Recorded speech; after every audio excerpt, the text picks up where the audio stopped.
pensons que la technologie n'est pas juste un sujet de technicien, c'est aussi un sujet de dirigeant, c'est aussi un sujet de stratégie d'entreprise, et c'est peut-être même le sujet le plus important aujourd'hui avec les ressources humaines pour la stratégie d'entreprise. Ce que je constate, c'est que très longtemps, on a traité la technologie comme un simple centre de coût. Et donc moi, le cri d'alerte que je lance aux entrepreneurs de la tech, c'est ne faites pas preuve de la même naïveté que vos prédécesseurs dans les années 2010, dans les grandes années de la French Tech, qui ont tout mis sur une stack américaine. Il est temps que les fondateurs se rendent compte que quand on lance une entreprise technologique, on doit avoir une préoccupation full stack. David, ravi. Bonjour. Merci d'être venu et d'avoir accepté notre invitation au podcast. Merci de ton invitation. On a un peu commencé notre discussion. On va essayer de faire venir les auditeurs avec nous, mais je suis ravi d'avoir cette discussion avec toi. Déjà parce que je trouve que tu as un parcours qui est assez passionnant. Tu vas nous raconter, mais tu es passé du public au privé, de l'inspection des finances. Tu étais conseiller à la présidence de la République, si je ne dis pas de bêtises, et tu as repris un cabinet de conseil qui s'appelle Ascend Partners, dans lequel vous avez décidé d'adresser le sujet de la souveraineté technologique, sujet qui est assez passionnant. Donc je trouve que tu as un parcours très inspirant, et on a travaillé plusieurs fois ensemble, et je trouve que tu as aussi une approche du recrutement et un pas de recul sur ce qui se passe d'un point de vue de talent qui m'intéresse. Donc voilà, ravi d'avoir cette discussion avec toi, et je voulais parler de tout ça. Est-ce que le plan te va déjà ? Ça me va parfaitement. Trop bien. Eh ben écoute, j'ai tellement appris à faire des plans en 2 parties et 2 sous-parties dans ma vie que maintenant je m'en écarte complètement. Donc, on peut rajouter des parties, retirer des parties. S'il faut dériver, on dérivera. Et ce sera toujours à bon escient. On se lance. Est-ce que tu peux peut-être te présenter pour commencer ? Oui, alors en quelques mots, donc je m'appelle David Jaïz, j'ai 35 ans. Je suis né à Agen, qui est une petite ville, enfin une ville de taille moyenne dans le sud-ouest de la France, entre Bordeaux et Toulouse. Ville à laquelle je suis très attaché puisque j'ai créé un festival là-bas qui s'appelle les Rencontres Michel Serres. D'accord. Sur le dialogue entre les sciences humaines et les sciences, qui se tient chaque année autour du 11 novembre. Et puis j'ai beaucoup travaillé à l'école quand j'étais enfant parce que j'ai des parents profs. Je pense que ça explique beaucoup la suite de mon parcours, qui m'ont toujours dit que l'école c'était très important, qu'on n'avait que l'école pour réussir dans la vie. Je ne suis pas fils d'archevêque, je suis fils de prof. Et on dit souvent que les services publics, c'est le patrimoine de ceux qui n'en ont pas. Ça, je le crois. C'est pour ça aussi que je suis triste quand je vois que la promesse républicaine est bafouée aujourd'hui, qu'elle est plus tenue. Et puis, donc, j'ai fait plutôt des études de philosophie. Même si je me suis beaucoup intéressé aussi aux sciences pendant mes études. Donc, j'ai toujours cultivé les chiffres et les lettres, les maths et la philosophie. Et en ce moment, je m'intéresse à l'informatique, qui est une synthèse, à mon sens, entre les maths et la philosophie. J'ai étudié donc la philosophie. Après, j'ai fait l'ENA.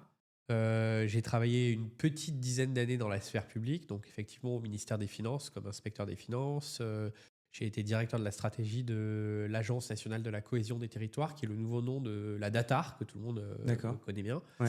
Et puis j'ai été au cabinet du président de la République sur des questions de transformation publique et de réforme de l'État.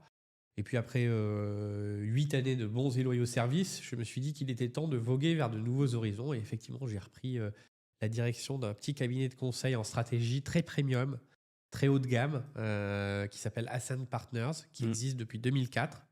Et non seulement donc, ce cabinet continue son travail, qui est d'accompagner des COMEX et des top dirigeants, plutôt dans des grandes entreprises financières, banques, assurances ou industrielles, ou des grandes entreprises publiques. Mais on a ajouté une nouvelle activité, puisque l'année dernière, on a été les maîtres d'œuvre de l'indice de résilience numérique, qui est un standard qui est en train de s'imposer comme un standard pour aider les entreprises à mesurer leur niveau de dépendance technologique sur toute la stack, parce que les entreprises aujourd'hui ont une stack technologique énorme.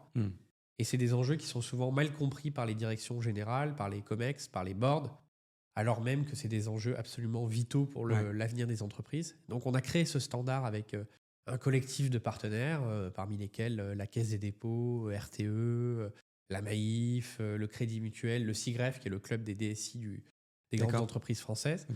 Et fort de ça, en fait, on développe aujourd'hui une activité d'accompagnement sur la technologie résiliente, maîtrisée, avec un fort volet sur l'IA notamment. Moi, je pense que ce qu'on appelle Sovereign AI va être un enjeu majeur des prochaines années, c'est-à-dire comment je déploie sereinement de l'IA dans mon organisation sans créer les conditions demain d'être complètement dépendant et d'être complètement ruiné parce que l'architecture que j'ai choisie, le choix que j'ai fait vont provoquer des hausses de tarifs majeures ou détruire l'intelligence collective de mon entreprise. Ouais. Plein de choses intéressantes que j'ai envie de creuser. On va revenir sur Ascend Partners et le sujet que vous avez décidé d'adresser. Peut-être avant, sur ton passé dans le public, ça m'intéresse. On n'a pas l'occasion d'avoir des anciens inspecteurs des finances ou conseillers à la présidence de la République dans ce podcast. Ça consiste en quoi le job d'un conseiller à la présidence de la République? Bah, le conseiller d'un président de la République, comme le conseiller d'un ministre d'ailleurs, il fait partie d'une équipe qui s'appelle le cabinet. Ouais. Et dans le cabinet, chaque conseiller a un portefeuille. Donc, il y a un conseiller justice, il y a un conseiller jeunesse et sport, un conseiller éducation. Ouais.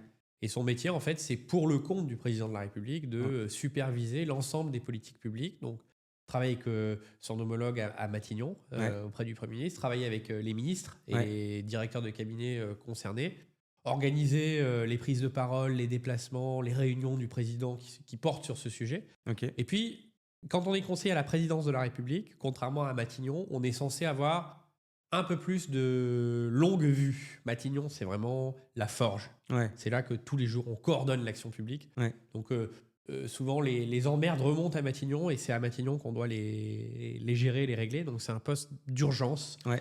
On sort souvent à 2 ou 3 heures du matin, on règle beaucoup de problèmes et on n'a pas forcément le temps de se projeter. En revanche, quand on est conseiller à la présidence de la République, normalement, on est censé pouvoir avoir une plus longue vue, piloter l'action publique dans la durée, c'est-à-dire essayer d'anticiper dans 6 mois, dans un an, qu'est-ce qu'on peut faire sur ce sujet, comment est-ce qu'on va cadrer telle ou telle réforme, tel ou tel enjeu. D'accord. Et donc, normalement, c'est intéressant pour ça, la présidence de la République. Alors, il ne t'a pas échappé que depuis quelques années, on est dans un contexte politique un peu particulier qui a un peu rebattu les cartes de tout ça. Ouais. Mais historiquement, le partage des rôles se faisait comme ça. D'un côté, l'action du quotidien à Matignon. Ouais. Et de l'autre, le temps long à l'Élysée. Et toi, tu étais sur quel sujet? Alors moi, j'étais très exactement rapporteur général du Conseil national de la refondation, qui est une initiative qui avait été créée par Emmanuel Macron après sa réélection en 2022, pour essayer d'améliorer l'action publique par le terrain. D'accord. C'est-à-dire donner aux directeurs, aux directrices d'école, aux proviseurs de lycées, aux directeurs d'hôpitaux, aux responsables de santé dans les territoires, aux patrons d'établissements médico-sociaux, les moyens de construire une politique d'établissement, une politique locale beaucoup plus adaptée aux besoins du terrain. Okay. C'était un vrai Big Bang de l'action publique qui s'est incarné par un certain nombre d'initiatives politiques comme Marseille en grand, le plan Marseille en grand, dans lequel il y avait un gros volet éducatif, notamment sur les écoles primaires, où dans une 60aine d'écoles primaires à Marseille, on avait dit pour sortir de la crise dans laquelle est l'éducation nationale, il faut redonner du pouvoir aux enseignants, à celles et ceux qui font sur le terrain. Et c'était un vrai changement de paradigme, parce qu'en gros, l'idée, c'était de dire, essayez de documenter exactement ce dont vous avez besoin pour améliorer le niveau scolaire, pour améliorer l'apprentissage des mathématiques, pour améliorer le nombre de filles dans les classes de maths, pour améliorer les notes au brevet. C'était vraiment en fonction des spécificités de chaque établissement. Et une fois que ce diagnostic était construit, et nous, on les accompagnait à construire ce diagnostic, eh bien, on finançait, avec de l'argent du programme France 2030, un projet d'établissement et un projet de transformation. Alors, ça pouvait être un projet de territoire aussi. Il y a plus de 20 000 établissements scolaires qui ont levé la main, sur 60 000 en tout en France, pour participer à ce projet. Donc, c'est vraiment de la réforme de l'État par le terrain, très bottom-up. Super intéressant. Je sors de ça avec un sentiment quand même d'insatisfaction et d'inachèvement, parce que je pense qu'on a fait que 0,1% de ce qu'on pourrait faire. Mais je sors aussi de ça avec une conviction profonde, c'est que le système est réformable, à condition d'être très courageux et de complètement changer les règles du jeu. Et notamment, on a une culture en France très jacobine, très centralisatrice, où on pense que tout doit être décidé depuis les directions d'administration centrale, depuis les ministères, depuis Paris. Moi, je crois exactement l'inverse. Je crois qu'il faut planifier au niveau national, c'est-à-dire se dire, par exemple, fixer à l'école française l'objectif de remonter tout en haut des classements PISA en 2040. Ça, c'est un objectif que l'État a le droit de fixer. Mais ensuite, le rôle de l'État, c'est d'être une sorte de jardinier, c'est-à-dire de créer les conditions pour que les enseignants, les dirigeants d'école, au niveau local, soient suffisamment ait suffisamment de levier et de marge de manœuvre pour créer un terreau favorable à la réussite et à l'atteinte de ses objectifs, euh, avec des très grandes différences d'un territoire à l'autre, parce qu'on ne peut pas enseigner de la même manière à Cayenne, en Guyane, où on a une population extrêmement bariolée, avec des immigrés haïtiens Ouais, bien sûr. quasiment analphabètes, avec un melting pot, versus une petite ville en Auvergne, Ouais, versus Saint-Denis, ouais, versus le centre de Paris. ouais, bien Il y a sûr, des bien sûr. telles diversités sociales, ethniques, culturelles, d'enjeux, Ouais, de niveaux, ouais, ouais. que si on veut vraiment adresser cette diversité, il faut donner un maximum de leviers, d'abord de compréhension, mais surtout ensuite d'action, Ouais. à celles et ceux, c'est-à-dire aux agents publics, aux enseignants, aux policiers, aux directeurs d'hôpitaux, aux médecins hospitaliers qui sont sur le terrain. Et le CNR, c'était ça. Ok, ok, super intéressant. Et comment, parce que tu en parles en plus encore avec beaucoup d'énergie, qu'est-ce qui a expliqué le passage du tout au tout, quoi? Enfin, le passage vers le privé et la reprise d'Ascend Partners, qu'est-ce qui t'a motivé à faire ça? Alors, je crois que plusieurs choses. D'abord, il se trouve que moi, j'ai eu une carrière d'essayiste aussi en parallèle de Ouais, mes activités publiques. Et je me souviendrai toujours, j'ai sorti en 2019 un livre qui a pas mal marqué les esprits, qui s'appelait Slow Démocratie, d'accord. maîtriser la mondialisation et reprendre notre destin en main. Je dis qu'il a marqué les esprits parce qu'en fait, je pronostiquais que la mondialisation allait être profondément perturbée par le mouvement même qui l'avait conduit là où elle était, c'est-à-dire l'interdépendance. Hmm, Et en fait, depuis 2019, depuis le Covid, en fait, ouais, on a une succession de crises qui ont donné du crédit à cette thèse. d'accord. Le Covid, c'est au départ une contagion locale à Wuhan, en Chine, mais le fait que le monde entier soit aujourd'hui ouvert, avec des passagers qui circulent, avec Hmm, des marchandises qui circulent, avec des navires qui traversent le monde, fait que parfois, un petit grain de sable quelque part dans le mécanisme peut dérégler toute la machine. ouais, ouais, On l'a vu avec le Covid, ouais, on le on voit l'a en vu ce avec la moment crise aussi. financière, Ouais, on le voit avec le détroit d'Ormuz, qui ouais, est un minuscule ouais, territoire à l'échelle de la planète, bien sûr. hein, 55 km, même pas. Ouais, Et on voit que les Iraniens ont la capacité de bloquer l'économie mondiale.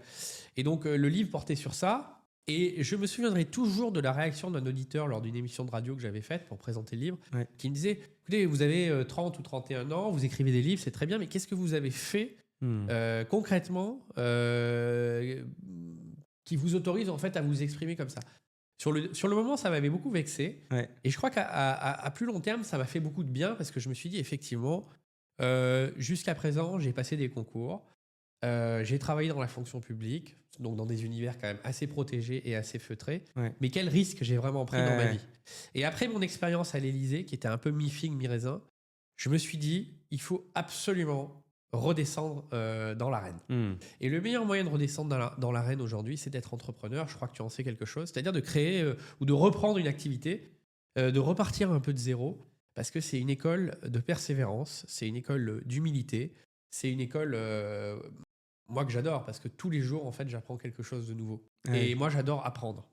Et, et pourquoi ce sujet-là et pourquoi Ascend Partners, que tu aurais pu aller dans plein d'entreprises, j'imagine, Oui, ou mais lancer des boîtes dans moi, je différents... voulais être entrepreneur. Ouais, Ascend Partners, c'est une entreprise de conseil qui accompagne des grandes entreprises. ouais, Donc, j'étais pas complètement dépaysé par rapport à ce que j'avais fait, parce que ouais, l'inspection ouais, générale des finances, par exemple, on dit souvent que c'est le McKinsey de l'État, même si ouais. McKinsey a pas très bonne presse en ce moment. En gros, c'est Oui, c'est l'excellence, quoi. c'est un service Ouais. de hauts fonctionnaires du ministère des Finances qui accompagne tous les ministères d'ailleurs, parce que c'est interministériel, Mm. dans la préparation de réformes, dans l'analyse et l'évaluation des politiques publiques. Ouais, Donc c'était un métier dans lequel je me sentais à l'aise. ouais, J'avais pas un coût d'entrée qui était trop élevé. ouais. Et ce qui est intéressant, c'est qu'on est en train de faire pivoter Ascend Partners, Bah parce oui. qu'il y a toute une activité conseil de transformation qui demeure et qui Ouais. même est en croissance avec une équipe rajeunie, nouvelle. Mais il y a aussi une activité technologique qui se développe autour de ces questions de résilience numérique. Et pourquoi est-ce qu'on développe cette activité au sein d'Ascend, cabinet de conseil en transformation? Parce que nous pensons que la technologie n'est pas juste un sujet de technicien, Ouais. mais que c'est aussi un sujet de dirigeant, c'est aussi un sujet de stratégie d'entreprise. Et c'est peut-être même le sujet le plus important aujourd'hui avec les ressources humaines pour la stratégie d'entreprise. Et donc, on est très content de développer cette activité. Et qu'est-ce que tu remarques du coup? Parce que c'est vrai que tu disais, c'est pas un sujet qu'on doit mettre sur le côté, quoi. Au contraire, ça doit être au cœur de la stratégie. Et tu conseilles à la fois des grands groupes et des entreprises à taille plus humaine, j'imagine. C'est quoi les principales remarques que tu te fais et ma question ensuite, ça sera c'est quoi les conseils à donner, tu vois, aux entrepreneurs sur ce sujet-là? Alors, ce que je constate, c'est que très longtemps, on a traité la technologie comme un simple centre de coût, Ouais, c'est-à-dire un mal nécessaire. Il faut ouais, acheter une stack numérique, ouais, il faut des applicatifs métiers, il faut un ERP, il faut un cloud, il faut une stratégie de cybersécurité, mais que tout ça, en gros, on voulait quelque chose qui soit le plus indolore possible, oui, c'est c'est-à-dire ça, le plus efficace. voilà, efficace, pas cher. Et c'est pour Mmh. ça d'ailleurs qu'il y a eu un tel engouement pour le cloud public, Ouais, c'est-à-dire en gros le fait de confier tous ces services numériques à Amazon ou à Google, parce ouais, qu'on s'est dit, bah, tout est intégré sur le cloud public. Quand je suis une startup, quand je suis une petite entreprise, c'est extrêmement pratique. Tout est ouais, sur la stack d'Amazon. ouais. C'est un très bon niveau de service. Et en fait, ce dont on se rend compte dans le monde fracassé qui est le nôtre, Mmh. c'est que c'est pas si simple que ça. D'abord parce que c'est très cher. Les prix du cloud américain ont explosé. Donc, c'est pas vrai que c'est des solutions qui sont efficientes. Mmh. C'est souvent des solutions qui sont efficaces, mais pas très efficientes au sens où elles sont assez chères. Ok. Et surtout, aujourd'hui, on a plein d'inquiétudes qui sont liées à des modifications unilatérales de contrats par certains éditeurs. Je pense à VMware, par exemple, les systèmes de virtualisation, Ouais, qui a été racheté par Broadcom et qui a augmenté ses tarifs de 800%. Donc, il y a un vrai risque économique. ouais. Quand on est un grand groupe comme Total Energy, on peut absorber le choc. Mmh. Quand on est une start-up ou une scale-up, c'est beaucoup plus compliqué. Et puis au-delà de ça, il y a la question géopolitique. C'est-à-dire que on voit bien que les relations entre les États-Unis et l'Europe ne sont pas les mêmes que ce qu'elles étaient il y a 20 ou 30 ans. Ouais, ouais. Et donc, c'est des questions qu'il faut se poser, tout simplement parce que quand on est une entreprise, petite ou grande, et qu'on stocke ces données sur le cloud public américain, ben, on est soumis à des réglementations extra-européennes Oui.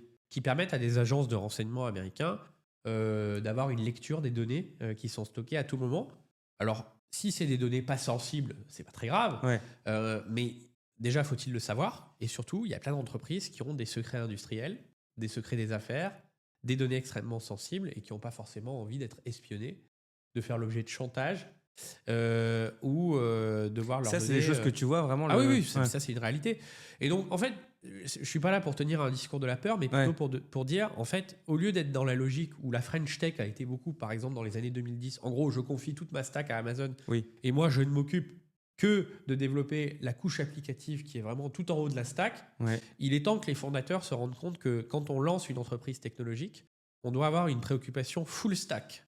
C'est-à-dire que on doit avoir une réflexion d'architecte. On doit se dire, bah, Mmh. ok, je développe une application, je développe un service numérique, un SaaS, mais ce SaaS, il flotte pas dans le ciel.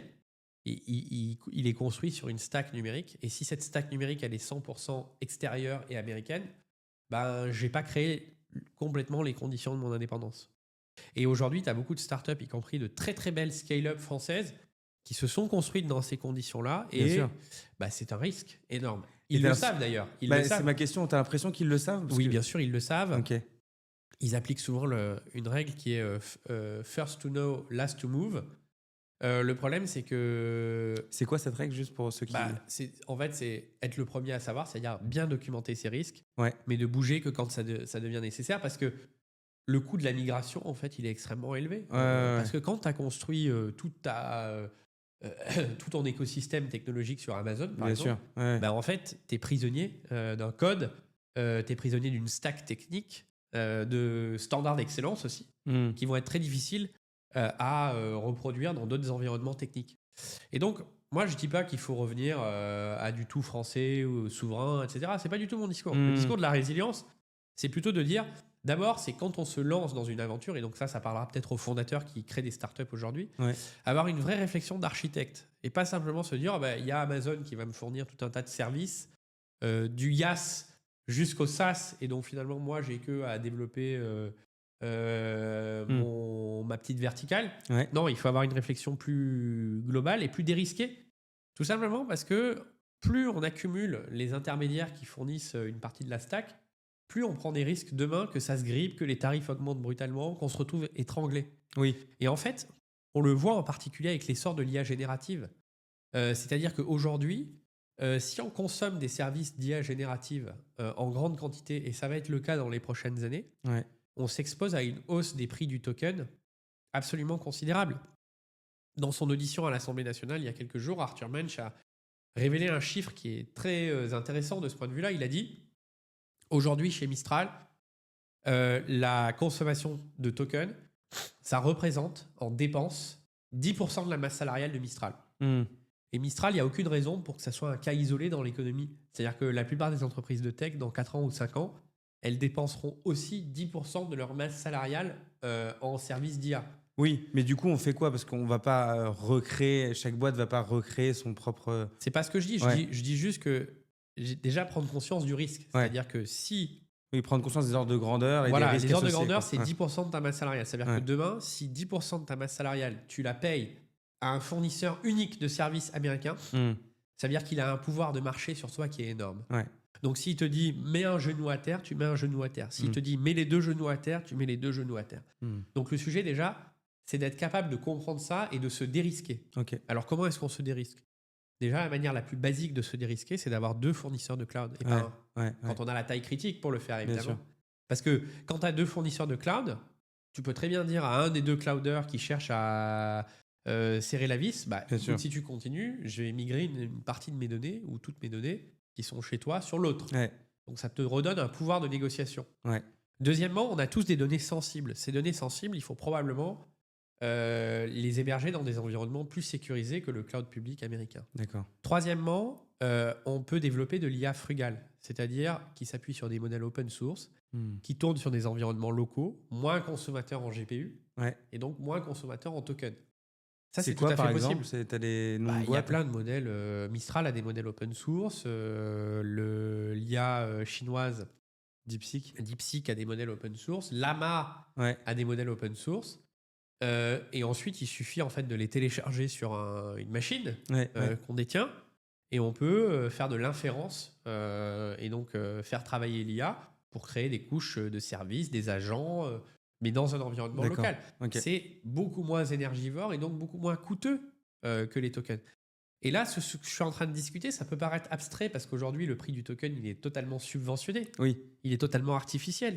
Mais tu vois, quand tu vois le montant d'investissement que ces grandes boîtes américaines comme AWS ou Google mettent dans l'IA, si elles veulent un ROI ne serait-ce que minimal, il est évident qu'à un moment, elles vont devoir augmenter les tarifs. Et donc moi, le cri d'alerte que je lance aux entrepreneurs de la tech, c'est ne faites pas preuve de la même naïveté que vos prédécesseurs dans les années 2010, dans les grandes années de la French Tech, qui ont tout mis sur une stack américaine, à l'époque où tout ça n'existait pas, où tout ça posait aucun problème.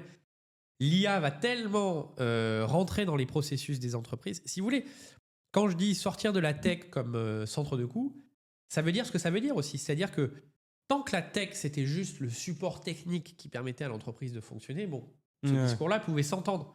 Mais l'IA, c'est la commoditisation de l'intelligence. C'est-à-dire que l'IA va rentrer dans les workflows. L'IA va automatiser certaines tâches. L'IA va automatiser des morceaux de process ou des process entiers. Donc ça veut dire que petit à petit, l'IA va venir challenger le travail. Il y a une réallocation qui va aller du capital technique qui est l'IA vers le travail. Capital et travail étant les 2 grands facteurs de production. Le sujet, c'est de se dire comment est-ce qu'on maîtrise à l'intérieur de l'entreprise cette réallocation. D'abord parce que si on ne maîtrise pas cette réallocation, l'entreprise risque de se retrouver mise à genoux par des éditeurs extraterritoriaux qui n'en ont cure des entreprises françaises ou européennes. Et deuxièmement, parce que ça risque de briser le contrat social de l'entreprise. Parce que si demain, vous expliquez à vos salariés que c'est l'IA qui va faire la moitié des tâches de l'entreprise, on risque de détruire de l'intelligence collective dans l'entreprise. Et toi qui connais bien le monde du recrutement, tu sais à quel point c'est important de préserver un pacte social dans l'entreprise. L'IA peut être un formidable adjuvant, mais il faut la mettre à sa place et à la bonne place. Et donc tout l'enjeu de l'offre de conseil en résilience numérique qu'on développe, qui est unique en Europe, c'est d'accompagner les entreprises d'abord dans la simulation précise des gains, mais aussi des coûts cachés que toute architecture ou tout système d'IA entraîne sur l'entreprise. Et ensuite, c'est un accompagnement à 360 degrés pour aider les entreprises à faire les bons choix, c'est-à-dire à ne pas détruire du capital humain, à maîtriser leurs architectures, à éviter les coûts cachés et donc les mauvaises surprises. Moi, je dis juste attention à la gueule de bois. Aujourd'hui, il y a beaucoup d'envie, beaucoup d'enthousiasme, mais le risque, c'est qu'on fasse des choix en apparence banalement techniques, c'est-à-dire qu'on continue à traiter la tech comme un centre de coût et qu'on se réveille demain avec une terrible gueule de bois. Et comment tu vois les talents justement dans tout ça? Tu en parlais du capital humain, de l'impact sur les talents et donc du coup, in fine, sur le recrutement ou la rétention des talents. Toi, tu le vois comment? Parce que tu es vraiment en première ligne de ça, quoi. Bah, je le vois, et surtout quand on embauche, nous, Ouais. je le vois au sens où le marché du travail, c'est un marché où il y a de Ouais. l'offre et de la demande. Et ce que je vois, c'est qu'aujourd'hui, le marché du travail est beaucoup plus favorable à la demande, c'est-à-dire aux employeurs, qu'aux salariés, en particulier pour les juniors. On voit qu'il y a, pour de bonnes ou de mauvaises raisons, de moins en moins de juniors qui sont embauchés dans les grandes entreprises. Parce que, à tort ou à raison, les dirigeants de ces entreprises se disent bah, de toute façon, ce travail d'analyse, de synthèse, assez basique qu'on demandait aux juniors, c'est-à-dire Ouais. aux premières ou deuxième années en sortie d'école, Ouais. bah, aujourd'hui, on peut l'automatiser avec des agents IA. Ouais. Et donc, moi, je vois des jeunes diplômés qui sont très inquiets parce qu'ils se disent bah, j'ai été formé Ouais. à faire un métier. Aujourd'hui, il y a très peu d'offres d'emploi et qui acceptent parfois des offres d'emploi très en deçà de leurs espérances. Donc, ça, c'est un premier élément de tristesse pour moi. Ouais, C'est de me dire qu'il y a une génération là. Je ne sais pas comment on peut aider cette génération, mais elle entre sur le marché du travail dans des conditions assez dégradées. Il faut que les entreprises ne soient pas inconséquentes non plus. C'est-à-dire que dire je gèle les embauches de juniors, soit, mais est-ce que tu n'es pas en train de prendre un risque pour la pérennité de ton entreprise? Tout simplement parce que les bons juniors d'aujourd'hui sont les bons seniors de demain. Oui. C'est-à-dire qu'il y a une courbe d'apprentissage. Il faut apprendre le métier. Il faut avoir une certaine ancienneté dans l'entreprise. Sinon, on n'a que des mercenaires. Ouais. Et surtout, où seront les seniors demain? Si Ouais. on n'est pas passé à un moment par un stade d'apprentissage, par une familiarisation avec certains sujets, avec des tâches qui peuvent être parfois un peu ingrates ou répétitives, mais qui apprennent le métier, Ouais. où est-ce qu'on va apprendre la grammaire du métier et être demain un bon senior? Et je trouve que les entreprises, comme la société en général, ne traitent pas ces questions avec le sérieux qu'elles méritent. Oui, et on le voit aussi, nous, chez Sonar, c'est des sujets pour plus tard, quoi, Oui, potentiellement. Ouais. mais le problème, c'est qu'à force de remettre au Ah, je lendemain, comprends. des sujets importants, ben, on se réveille Ouais. encore une fois avec la tête qui tourne. Donc, le principal impact que tu vois, toi, sur justement ce rapport de l'IA et de la technologie sur les talents, c'est sur la partie junior, quoi. Enfin, les sorties d'école, ceux qui arrivent sur le monde du travail, qui se font principalement impacter. Oui, Ouais. c'est vraiment là que je vois un impact majeur. Après, nous, on accompagne beaucoup d'entreprises qui déploient l'IA. Ouais. Je vois aussi qu'il y a beaucoup de promesses presque messianiques avec l'IA, de productivité. C'est à se demander si l'IA va pas faire marcher les paralytiques et guérir de la lèpre.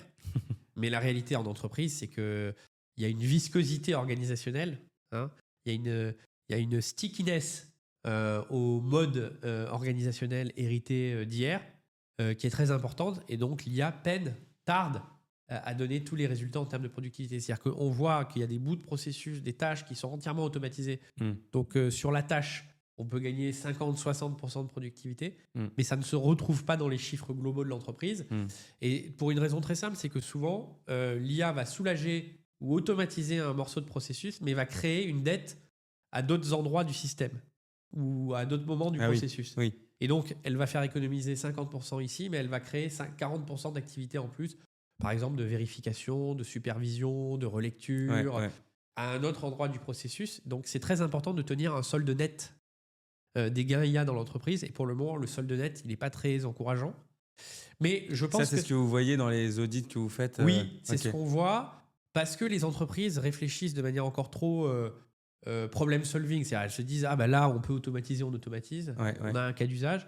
Alors qu'en fait, l'IA, c'est beaucoup plus. Si on veut donner à l'IA toute la puissance dont elle est porteuse, il faut réorganiser complètement l'entreprise. Et notamment ce qu'on appelle le travail cognitif. Le travail cognitif, demain, il se fera à la fois avec des humains, mais avec des agents.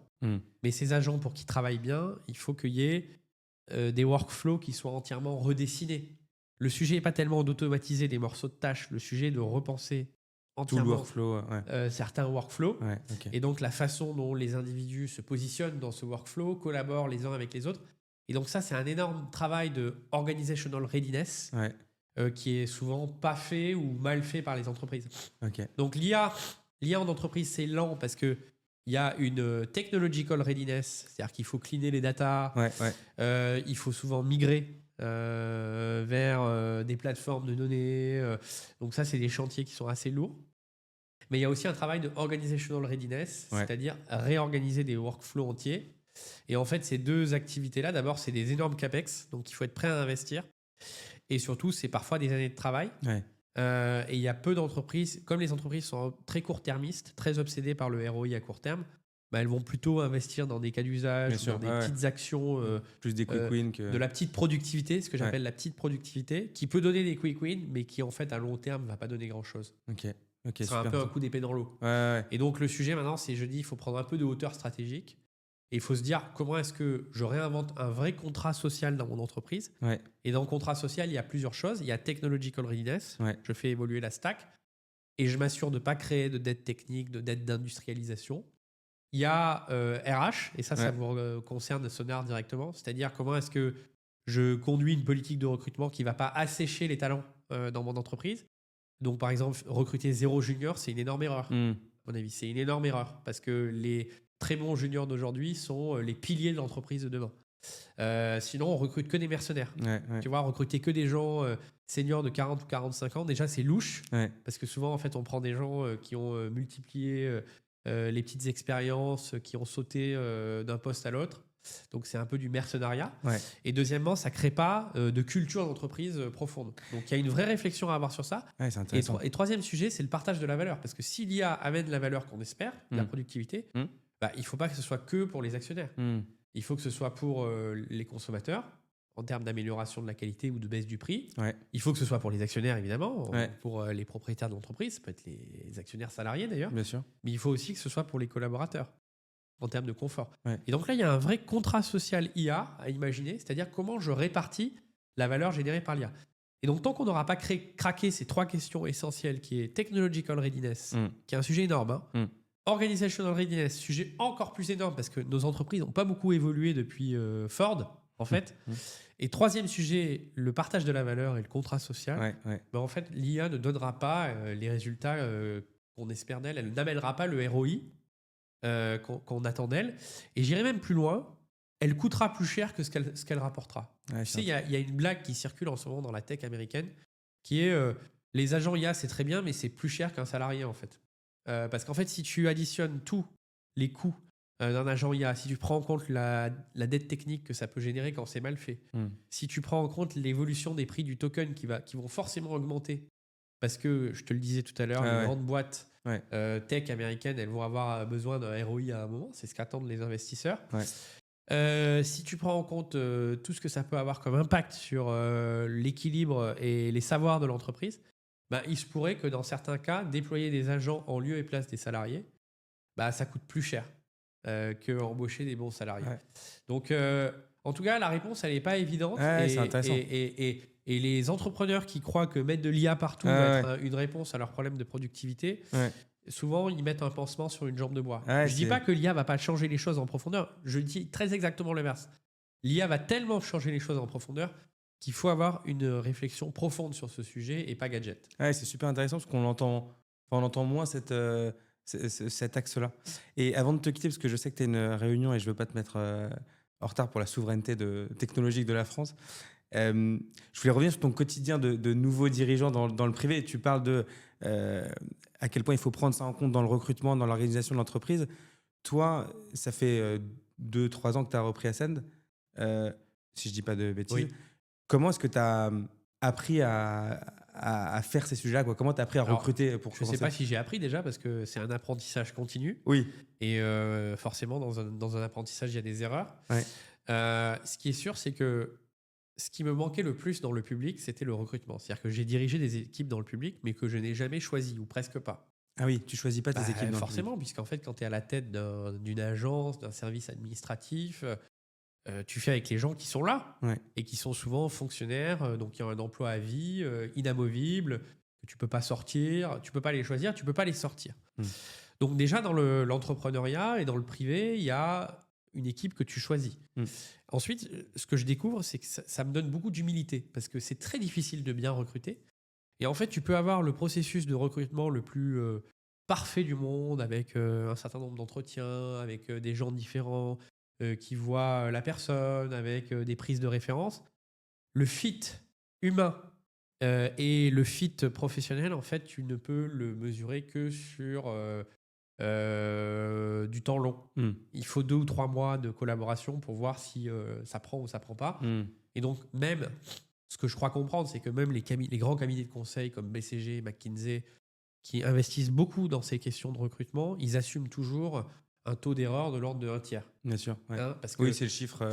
c'est le chiffre un peu canonique. Ouais, Il faut ça va accepter que l'erreur est humaine. Et moi, j'essaie de la dédramatiser avec les candidats dès les premiers entretiens en disant, bon ben voilà, on s'engage dans un cycle d'entretien, on va essayer d'aller au bout. Et puis si on fait du chemin ensemble, c'est formidable. Mais il faut toujours en fait accepter qu'on peut se tromper. Et on peut se tromper même quand on recrute quelqu'un qu'on trouve formidable. Et d'ailleurs, se tromper, c'est pas l'employeur qui s'est trompé sur la personne. Moi, je crois pas qu'il y ait d'un côté le super employeur et de l'autre le mauvais employé. Je crois que c'est une question C'est de une rencontre qui se fait pas. Bah, Quoi. c'est une rencontre Ouais. qui se fait ou qui se fait pas. Ouais, ouais, bien C'est-à-dire sûr. qu'on peut être un super professionnel, mais être dans un certain moment de sa vie Ouais. qui correspond pas aux défis que doit affronter l'entreprise. Par exemple, une entreprise comme la mienne, c'est une entreprise en construction Ouais. avec une part de chaos. Ouais. Parce que forcément, quand on est en croissance, bah, y a une dose de chaos. Alors après, il faut, le devoir que j'ai en tant que patron, c'est de garantir un minimum de lisibilité, de clarté, de prévisibilité aux salariés. Mais moi, ce que je dis d'emblée aux candidats qui nous rejoignent, c'est si vous voulez avoir le niveau de prévisibilité d'un Big Four, bah, ne venez pas chez nous, venez dans un Big Four. En revanche, ce que moi, je peux vous apporter par rapport à un Big Four, c'est d'être sur des sujets passionnants qui sont au croisement de l'entrepreneuriat et de l'intérêt général. C'est une entreprise en plein boom, en pleine croissance. C'est la possibilité de prendre des responsabilités fortes, d'avoir de l'ownership sur les sujets et une approche très entrepreneuriale où en fait on prend des risques, mais on a aussi high risk, high reward. On a une récompense à la hauteur des risques qu'on prend. Et donc en fait, on peut tout à fait avoir affaire à des gens très talentueux, à des très bons professionnels, mais qui ne sont pas dans cet état d'esprit à ce moment-là de leur vie. Bon, ben, c'est pas grave. Il faut... Et donc, moi, ce que je dis, c'est que c'est un long chemin, le recrutement. Mais si je suis très honnête avec toi, en arrivant à la tête d'Ascend, j'avais un peu sous-estimé le temps qu'un dirigeant doit consacrer à ce sujet. Et ce qui m'a fait prendre conscience de ce sujet, c'est la discussion que j'ai eue un jour avec un très grand patron du conseil qui a monté une boîte qui fait plus d'1 milliard de chiffre d'affaires aujourd'hui. Il m'a dit, tu sais, tu dois proportionner en tant qu'entrepreneur tes efforts au niveau de priorité du sujet. Et il m'a dit, sur une échelle de 1 à 10, à combien tu mets le recrutement? Je lui ai dit 10, évidemment. Et tout entrepreneur dirait 10, surtout quand on est en pleine croissance. Ouais. Et il me dit, et sur une échelle de 1 à 10, combien de temps tu penses consacrer au recrutement chaque semaine? Et là, je lui ai dit 2. Il me dit, bah, tu vois, en fait, il y a un problème entre ton niveau de priorité qui est à 10 et le temps que tu y consacres qui est à 2. Et il faut corriger ça. Alors aujourd'hui, je suis toujours à 10 sur la priorité recrutement. Je crois que je me suis mis à 5 ou 6 sur le temps que j'y consacre. Donc j'ai encore une marge de progression. Mais j'ai vraiment pris conscience que c'était un sujet majeur et que le dirigeant, il doit y mettre du sien, il doit s'impliquer. Y compris quand la boîte grandit, parce qu'en fait, c'est l'équipe que tu construis, surtout dans le secteur des services, même des services technologiques. En fait, c'est un secteur dans lequel c'est les hommes et les femmes. Hein, et l'entreprise que tu construis, tu sais, il y a une phrase que j'aime beaucoup de Jean Bodin qui disait « Il n'est de richesse que d'hommes ». Et ben en fait, cette phrase, elle s'applique particulièrement à l'entreprise. Il n'est de richesse que d'hommes et de femmes. C'est-à-dire les salariés, les collaborateurs, les collègues avec qui tu vas construire cette aventure. Et donc, chaque jour qui passe, j'essaie de remonter un peu la quantité de temps que j'alloue au recrutement. Magnifique. Je pense que ça sera un joli mot de la fin, cette citation. Merci David d'avoir pris le temps. Merci Thibaut de nous avoir partagé tes avis sur la souveraineté technologique, l'impact sur les talents. Comment est-ce que toi, tu navigues dans tout ça chez Ascend Partners? C'était passionnant. Donc, merci d'avoir pris le temps. Merci beaucoup. Merci. À bientôt. À bientôt.